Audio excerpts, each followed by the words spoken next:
Okay, one last part. I think we had enough. I don't know how much longer people want to listen to us, if they do. That's right. Okay, union. I don't know if you listened to the YouTube. I had an interview with Blaine Higgs, and I suggested to him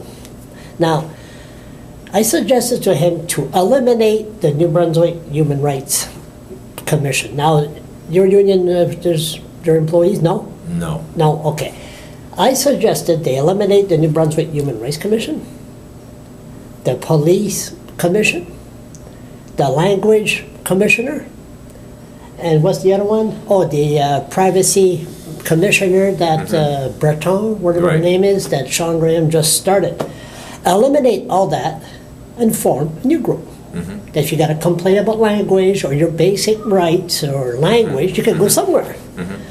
And what do you think about that?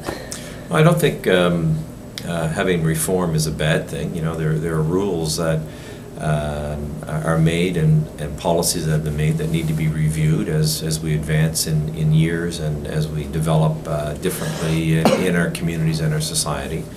I think it was back in 1999, 2000, where the Lord government did a review of all of their boards and agencies, and you know, what you're asking for is exactly what happened a decade ago. And you know, every 10 years is probably a good time frame, you know, to do just exactly.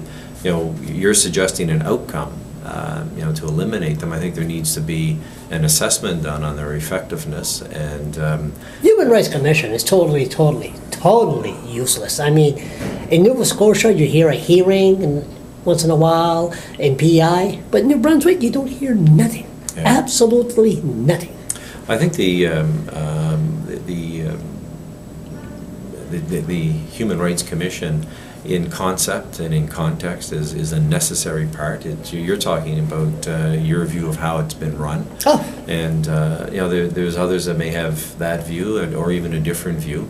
But I think having it reviewed from time to time is a prudent thing to do. It's I think they're out of touch, Tom. I'm sorry, it looks like I'm doing more talking in this one.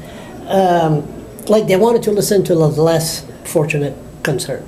February, they had a meeting in the room on top of St. Thomas. Now, wind chill -30, they expect the poor to walk all the way up there. There was nobody there.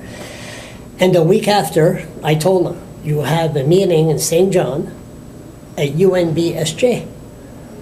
Excuse me? The poor are in the south end or the north end of St. John.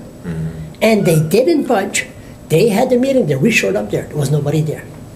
And that really pissed me off. You know, I mean, they're out of touch with human rights issues.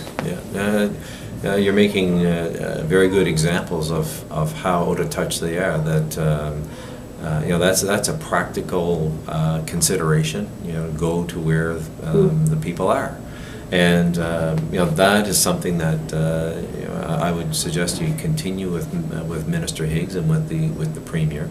Because I think they're looking at practical, common sense solutions to make this a better province. And we need to have policy and we need to have guidelines, but they need to be implemented, and they need to be implemented in the interest of everybody in the province. And it's similar to the financial picture. You know, we can't fix it for just some people in the province. It has to be fixed, and we're having an opportunity here to not just rebuild an economy, but we have an opportunity to rebuild our society and our community and the values that exist here. That's good. I think we're coached. Is there anything else that I forgot? No. That we could complain about? You've got you know where to find me. Exactly. How's that new building going? Do you enjoy it there? Oh yeah, it's fine. It's just out of the way, and it's temporary. We'll be back in our own quarters, hopefully by the summer. I'm sure you will. I'll talk to you later. Thank you. Yeah.